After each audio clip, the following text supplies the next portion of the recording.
shortages. I was already viewing this as kind of an end game for this long-term cycle, which is basically that, Right. we've had 4 decades of lower and lower interest rates and higher debt to GDP across the developed world. And, that when you hit the zero bound, or in some cases mildly negative, you no longer have an offset. So when debt is rising, but interest rates are falling, the debt servicing costs are often flat. They're not going up.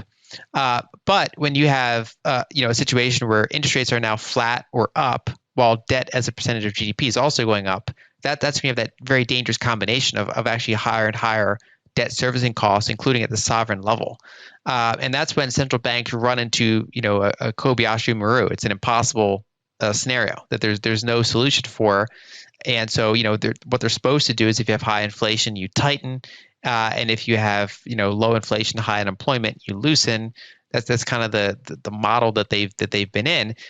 What breaks that model is stagflation. When you have both weak economic situation, financial instability, basically, too much debt starts blowing up, and you have high inflation.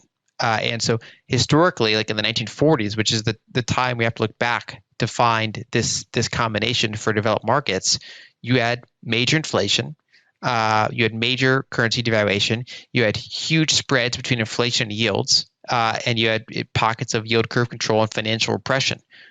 Which is basically all sorts of capital controls to prevent capital from moving around freely. You basically had to trap various entities into owning these bonds, and you had central banks buying the bonds. And so that's the situation I've been describing us as entering anyway for a couple of years, and we're starting to see that play out. Now, we've now added to it acute energy shortages. And really the only way out there is kind of emergency response, like to get more energy supply. Basically, countries should be doing everything in their power to figure out how to get persistently more energy supply and to incentivize companies to go out and get more energy supply. Because for some countries, it is a national security risk at this point. And as you point out, it hurts the least resourceful members in society. The ones with the least ability to pay for that are the ones that are most impacted. And so the way I've been describing it is that we're going to get periods of inflation until we fix the energy system.